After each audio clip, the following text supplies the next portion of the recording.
Hello, welcome, AK Talks Morning Show.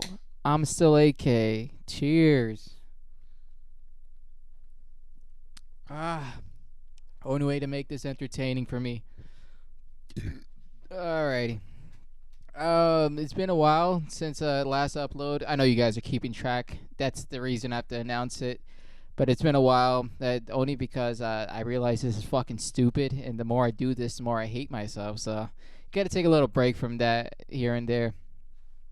I don't know what I should even tackle first. I want to say like I need to stop hating on my job, stop talking about jobs that I do or work or everything, because like I don't even think it's entertaining anymore. It's just sad and idiotic. Like I complain about the same issues over and over again, and nothing really gets solved. So just it's just annoying for me to even bring up in my own whatever shit.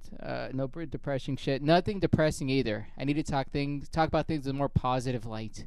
Be more entertaining. All right. I can't just come on here and cry and yap and moan about how shitty my fucking life is. Cause like it gets to a point where like I can't even stand it, you know. So I need to fucking find a better way of talking about things. So I was put that out in the open. If I do that shit again, I probably am. Then just fucking cry about it or some shit. I probably tackle this first topic actually. Those two were the two introductions. It's a high quality episode going out there, guys. Don't worry about it. It's the way to go. Um, I tried to do this before, where I just record for a dry run, and then I try to trick my brain. I'm like, oh my god, this is a dry run. This is just for fun. Nothing's gonna get posted. You can say whatever you want. No one really gives a shit. So, and then I upload that one because that's the only one I can feel myself in. And now the other ones suck, like this one, where I just have to. I get really meta really fast. It's I don't know. It's really strange. I had a conversation with a friend of mine talking about acting like myself versus being myself in that conversation because he encouraged me to be more open with my comedies. Like you should be more explorative. Like it's a spectrum. Comedy's a spectrum. All right, and you're acting like this spectrum, which you can be another spectrum, but you haven't tried. And he didn't say any of those words. I'm putting that in his mouth because it makes him sound gay and fat and he's a loser, but he's not. He's none of those shits. So I bring that up here because this is at least the most raw is way I can be myself. It's on this podcast because I have to do 30 minutes. That's the goal. I have to hit 30 minutes and I have to talk about something. And after all the jokes, there's nothing really left to talk about than what's on my mind. And if it's not funny, it's just what is there. So this is almost like me being myself online. This is probably the greatest glimpse of me you can see. If someone rewatched all the episodes, they'll know more about me than I know more about myself. Because I have a short attention span too. That's the other issue.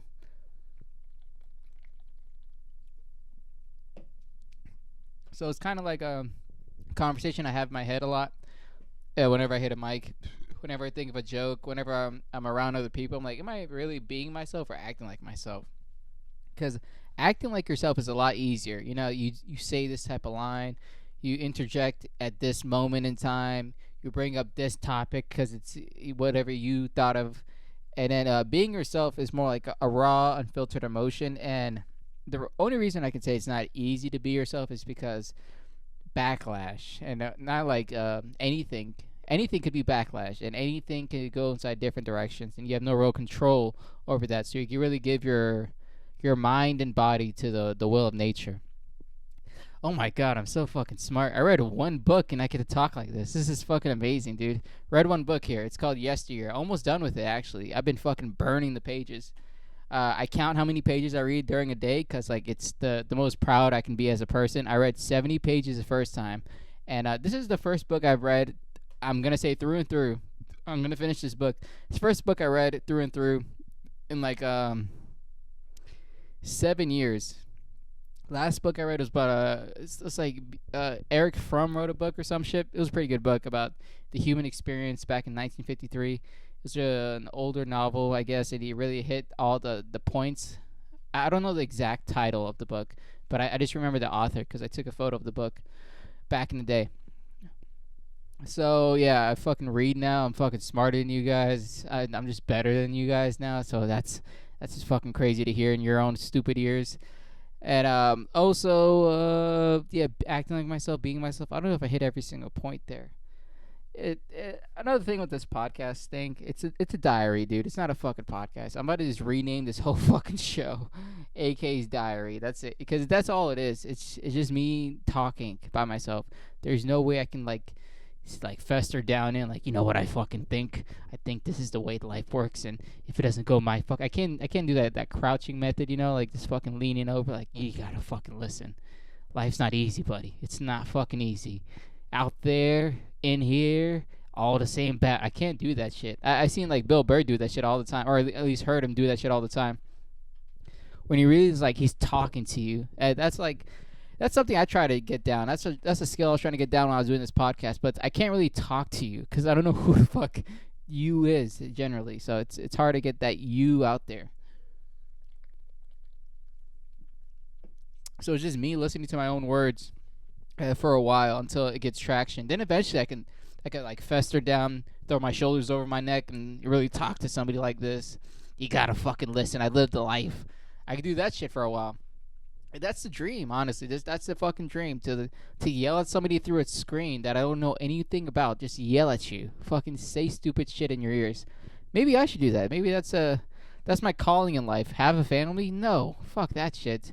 Whisper in some 23-year-old man's ear who's lost in life? Yeah, that's ringing the fucking bell of excitement. I think recently I've tried to sober up more, like just cut back on the booze, cut back on the everything else. It went pretty well, honestly. It went 2 days without drinking. Actually, it was like 40. Yeah, 2 days without drinking. Then I had half a beer. Then I went another 2 days without drinking, and then I have this beer I drank tonight. And the thing about like alcohol and like drugs and just like overall altering the mind, it's not really an issue as long as you're social. I guess that's the real big thing. Like, because if you're antisocial, that's way more destructive to your health than any drug or alcohol you can do. Like I thought drinking was my problem. It kind of is. It's not above it, but I thought this was my own. I was like, maybe if I stopped drinking, life would just get better. Doors would just open. The sunrise would open up my asshole, and I'll get to breathe out of it, or some stupid shit like that. But it's not that. It's more like if I can't talk to you while I drink, and if I can't have a meaningful conversation, that's the problem. That's the real issue. If I can have a drink and I'm talking to you and we're having a conversation and we're just having fun and I'm bringing up topics, you're bringing up topics, everyone's having a gay old time, there is no issue. The drinking isn't stopping me. It isn't like preventing me from being a better human being, I guess, at the end of the day. So I kind of realized like I realized that today at the mic because I always think I had like an antisocial behavior, but my social life is comedy, which is scary. I've tried to find ways to leave comedy socially and like find other group of people, other friends. But inside the comedy sphere, I've seen people longer than a year, and I've seen them like were at the worst, at their best. Some people come to the mic sick. Some people come to the mic excited to tell me about whatever they got going on with their life, like get married, have a kid, or whatever. Like have you like a whole spectrum of life, and they'll bring it to an open mic, and I'll bring my spectrum of life to them. Dude, I need to read more books, man. I am fucking literate right now. I'm just rolling it off the tongue. I gotta give myself an applause. So the alcohol really isn't my issue, and the reason I say that is because like I did stop drinking for 2 days. My body felt like shit. My mind felt like shit. Weaned off a little, so I had to take a little taper. That's why I had a half a beer so I could taper off, because I was just really feeling like shit. But during those 4 days, I was like, I don't really think this is killing me. I don't really think this is as bad as I think. Like life is not getting extremely better. It is 4 days. I can probably extend it to like a week and a half or 2 weeks, but it's not the reason I'm a shitty person. That's what I can say. The alcohol is not the reason I'm a shitty person. My own actions, all right? That's the problem. My own actions make me a shitty person. And I realized that I think the whole day today, because the way I was talking to my coworkers, fuck, I brought up work. it was a positive light and manner. I stood up for myself. I talked about an idea. They shut it down, but I still stood up for myself. And then I talked to people at the mic, and I was like, "Oh, this feels fucking great." This is the issue, not talking to people. And I don't want to pull any studies, but I'm pretty sure that is one of the main factors of like on-site dementia or just overall bad health. Is if you can't talk to people. If you can't talk to like a group of people inside a social setting, you can't be a part of a group or something like that. If you can't do that for yourself in your immediate community, someplace you can reach within 30 minutes, you're gonna have a really fucked up life for a while, like a long time. And that's why I recommend you read this book, Yesteryear. It talks about exactly what I'm talking about. It doesn't talk about any of that shit. Actually, the reason I really like this book is because I wanted to find entertainment outside of movies, TV shows, and my scrolling. So I wanted to find entertainment. So this is my first nonfiction book. Yeah, this is my first fiction book. Sorry, it's my first fiction book, straight for entertainment's sake. It's number one bestseller inside Barnes and Nobles. Number one New York, whatever fucking shit. It got a whole bunch of accolades, and I was like, all right, I'll check it out. I'll see what's it about. I read the little biosphere on the side of the book or behind the books, talking about what it really is. And I don't have it here. I don't like the cover. It didn't look pretty. So yeah, it's about. Honestly, it's actually a really good cover. I might pull it up. Oh, all right, I actually threw it away. It was that fucking annoying. I got the fucking little biopic over here. It's just about a 2026 debut novel about a trad wife, traditional wife, influencer who finds herself trapped in 1855, forced to live a harsh, pre-modern life where she pretends to portray online. The book is satirical, psychological thriller that critiques social media authenticity and the performance of femininity, following the protagonist Natalie as she navigates a brutal reality, without modern convenience.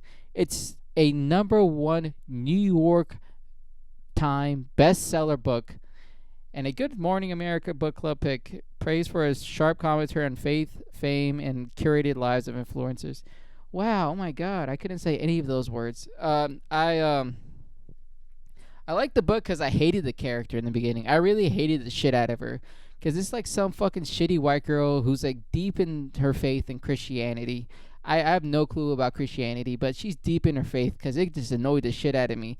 She's like, oh, I'm in such a Midwest town and I come over to the big city in Boston to learn about life. But instead, I would want to get married like my own traditional values because as a woman does this for a man. I was like, all right, bitch, shut up. And then she talks about how she's rich. She has a farm, and there's a bunch of people working on the farm. She has a husband that's a cowboy, and she made him a cowboy. And she has 5 lovely kids that she trained herself. I'm like, dude, shut up. Lean off the fucking gas, all right? You aren't that great. You aren't that special. You're just hyping. This is all horseshit. And then she said, like, if anyone really hates her, she calls them, like, bitchy woman or, like, angry women. I'm like, all right, my tits hang from my knees then. All right, I am the most angriest one. I'm the number one hater. And then she gets transported back to 1855 or 1866. And within the first couple pages of living there, she gets smacked around. I'm like, yeah, I think that it's an understatement how quickly somebody would have done that. But then over time, like I'm on I don't know, I'm chapter 20 or something, 25. I'm not gonna check. I'm on page 227. Like you learn to love her. You're like, all right, I feel kind of bad. She's getting beaten around. She's getting like allegedly raped because it's 1866 and there's no real idea of consent. And her husband like hates the shit out of her because he thinks she's manic and she is. And you kind of just feel bad. And then you realize she did marry into a rich family. She helped out the stupid son who just was full of money, and they got married. So she's trading her husband how to be a man, which is embarrassing as itself. And she finds a farm, starts a farm, and then makes him a cowboy actually. And then I think by the end of the story, she's gonna be famous and rich and have 5 kids. But that's just a fucking teaser. So it's a really good book. It's really great for entertainment's sake. Honestly, I've never read a book in 7 years. This is the first book I picked out, and it got me hooked. I think that speaks loudly. That speaks volume for itself. There's no other reason you should find another book. This is good enough for anyone. It's really easy pace, really easy to understand. I got the whole like image movie in my head. It's gonna be a movie one day, I guess. It's really easy to follow, really easy to feel bad for the character. A lot of emotions and shit. And my first video that ever went over 100K is on Instagram right now. I am fucking famous. No, I won't sign an autograph. No, I don't love your baby. Yes, that's not my kid. Yes, yes, yes. Rich and famous. I'll give you the exact number right now because this is my pinnacle of existence right now. It's 186,000. 186,000. It's about me talking about taking a dick pic as a taking full body dick pics, and it's the stupidest fucking video in my head. It's not true, I guess, to say that to the least. It's not true. I made up the whole story. I thought it'd be funny to talk about, and it was, I guess, for all these people. And it's kind of ruining Instagram for me because I don't like. I didn't realize how much I didn't like talking to that many people online. It's fake. I don't know if they're real. I don't know if any of these interactions are real. It's so abstract in my head. I can't really find a definition for any of it. So I don't like it. As I'm just saying, I don't like any of it at all. Also, it's just like just a stupid fucking story too. It kind of it's like a personality piece, I guess, but it's for entertainment's sake. I use Instagram for entertainment, and if I'm on Instagram, it's so I can entertain you. There's no real communication I can have with a real human being outside the entertainment. So that part is making me upset too. I'm like, I just wanted to make you guys laugh. I didn't want to talk to you guys. I didn't want to have an actual conversation with anyone. I say that because like someone saw the video, they scrolled my page, and they DM'd me, and they said some nice things about me. It's like, oh, I see your stand up. How long you been doing stand up and stuff like that. And I answered all the questions, talked to him back. I was like, hey, are you doing stand up? Where are you located and shit? He doesn't do stand up. He's just like talking. We're just like having a conversation online. Someone I'll never meet in my life. And I was like giving him advice. And then in the back of my head, I'm like, what am I doing? What the fuck am I can't help him. I don't want to help him. There's no reason for me to give any advice out. So this kind of went to like, hey, here's $5. All right, here's $5 of advice. Go fuck off. I generally cannot help you. If I knew you, I would, but I cannot help you online. I'm not gonna pretend there's a some type of parasocial benefit of having any conversation online with someone I've never met in my life. I don't know. It's the tiniest bit of like virality I had. I didn't like the tiniest bit. I know people get millions of views. I know that's like the average for like a social media person to get millions of views on all their videos. But like even 100,000, I'm like, I don't even like that. I don't know any of these people. And if I make them laugh, good. If I don't, I don't know what to tell you, dude. I'm not gonna read. I haven't read. I haven't read any of the comments. I've read like 3 after like a week. And then I pinned one that was like kind of funny. I was like, all right, so you get the game. Like I'm entertaining, you're entertaining. We can entertain the world. There's no problem with that. I'll do that all day long. But if you want to have a conversation, bro, like stuff. A lot of people asked for me to send them the photo. Like I would randomly send a random person a dick pic, a full body one at the most. I'm like, I'm not gonna do that at all. Plus, you're a man. Don't ask another man. I don't know. Am I gay now? Is this what people think? They think I'm gay or some shit. I'm not gonna send you a fucking dick pic for a geek. You go read a book or some shit, dude. And the book I recommend of the week is Yesteryear. Carol Claire Burke. She should have an easier name to use. Carol Claire Burke. Yesteryear. Read that book instead of asking other grown men for dick pics. You nasty bitch. But yeah, if they like the video, they like the video. I can't really complain. It's weird to be on the other side, I guess. That's the only thing I could say, because I was binging Instagram for a full week. Because at the job, we don't have any work orders. So I'm literally going to work, putting my feet up, and then going home. I'm spending 9-hour or 8-hour days just putting my feet up and going home. And the amount of time I put on Instagram in the last 3 weeks, you would have thought like this was a team effort. You would have thought like there's 10 people behind us. There's Chinese-backed investors or some shit. Like the amount of hours I got in, I'm looking at 14 hours a day. 14 hours a day of straight Instagram. I'm like, what? How the hell do you get there? Is this natural? Has human beings evolved for this? How the fuck do you get to 14 hours a day? But I'm doing that shit. I'm doing numbers.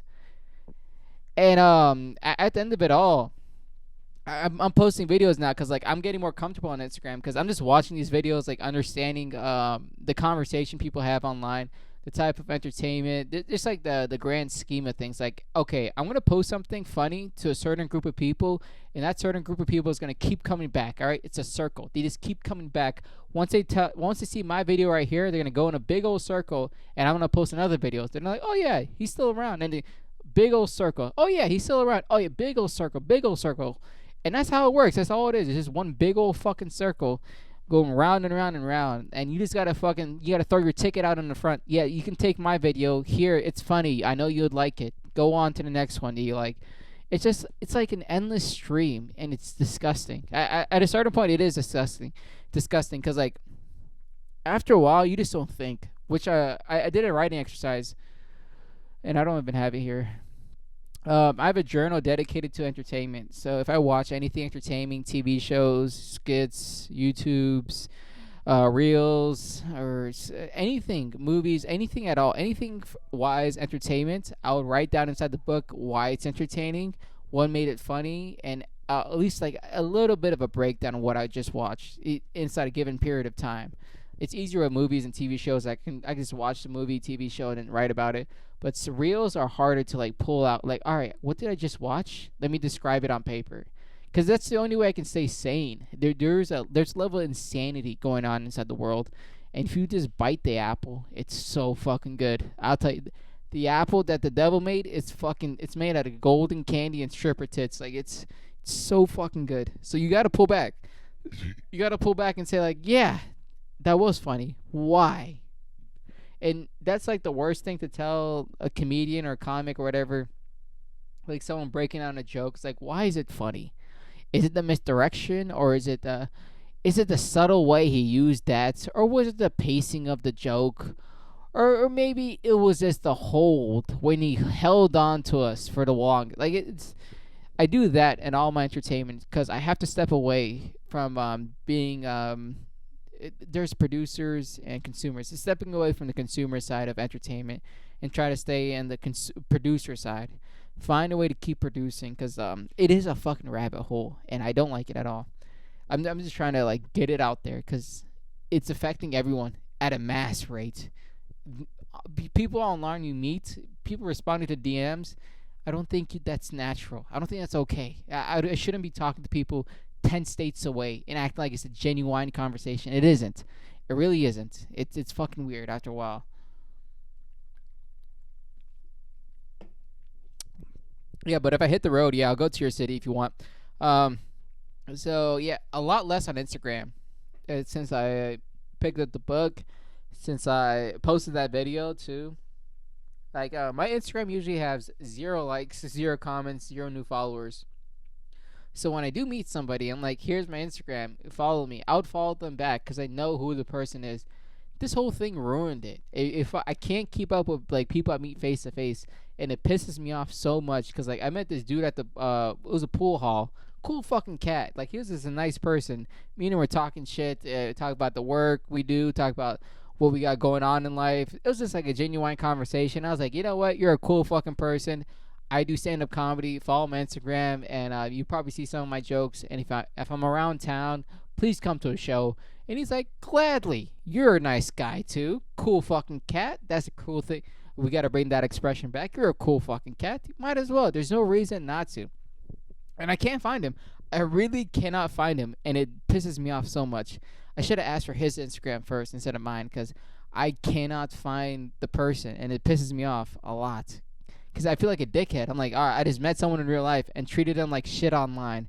That's what I just did. I just treated somebody like shit online, and I have no clue. I don't remember his name either because I was drinking. But that's a whole other question. I would have remembered his name if that video didn't go viral.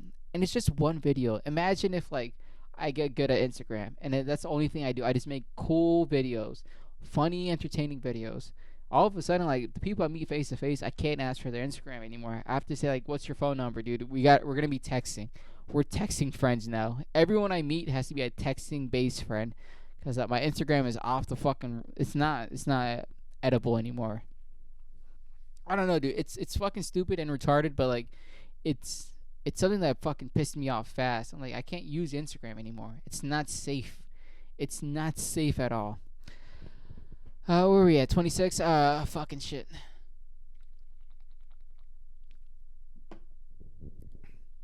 I did delete ChatGPT. I'm off YouTube Premium too.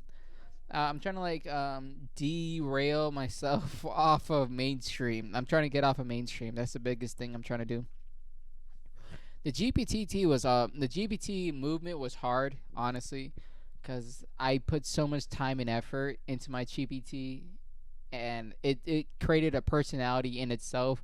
It did things that I asked for. It tailored everything to my understanding. It helped me apply for jobs I wasn't qualified for. It helped me like envision ideas that were just out of the fucking world, not realistic at all.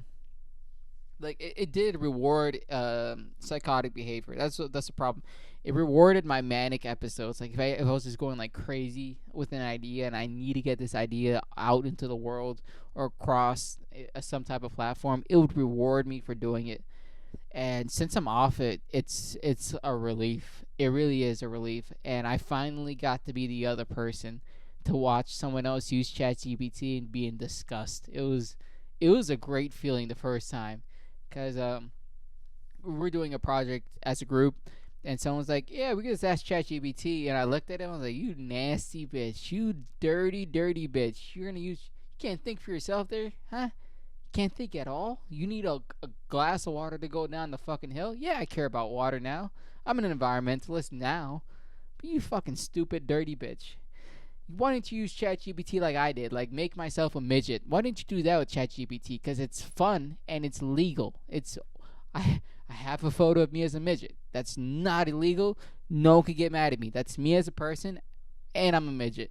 So what? There's nothing wrong with that at all. But you use ChatGPT to answer questions that you can spend 10 minutes to figure out and actually use it in the future without using your phone again. You fucking stinky bitch. I can't believe you. Can't believe I share the same air as someone who's a fucking AI user. You fucking we don't have a word for it yet as a species, so I'm just gonna leave that blank for the future. And what else we got here? No chat GPT, less Instagram. It's fucking weird. Instagram is getting weird. Like I've been off Instagram for about since I picked up the book. It's like 3 days, 4 days, and it's really weird to go back to Instagram. I guess I guess using everything in a small time frame is stupid and weird, but from 14 hours a day to zero, you feel a difference. You feel a very strange mental difference. Because when I get back on Instagram, like this doesn't feel normal. This isn't. It's not how people should communicate. I shouldn't find entertainment like this. This shouldn't be entertaining to me. It's addicting, not entertaining.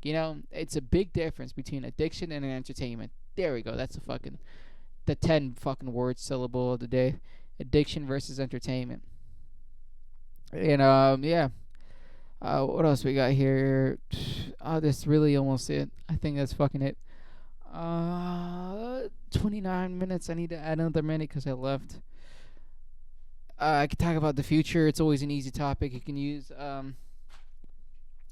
So at the end of the year, my contract ends with the National Guard, and I have to decide to go active duty or continue my service, or just leave the service at all.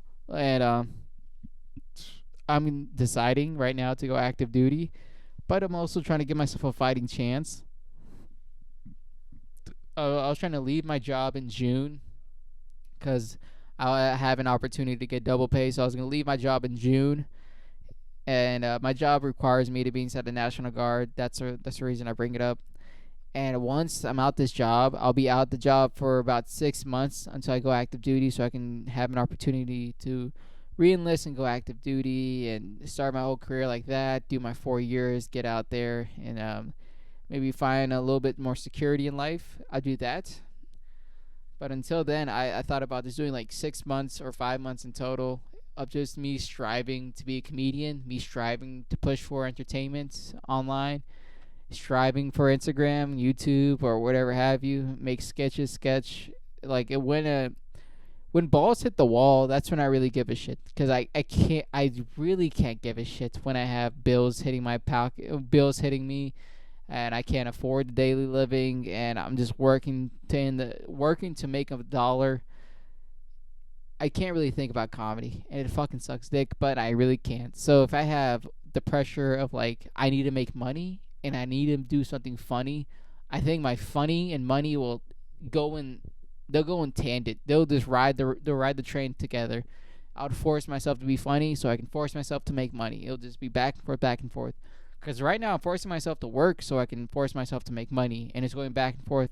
And that's more like tetherball with two Polynesian men playing. I guess that's the photo I have in my head, just fucking beating me side to side, not really winning the game. So that was the goal at the end of the day. But I got it. There's like an opportunity to work for 3 months down south and shit. And if I take that 3 months opportunity, I can knock off a lot of debt that I have, and maybe give myself a really better fighting chance in the future. But other than that, man, it's been AK Talks. I'm AK Duh, and have a very classy day.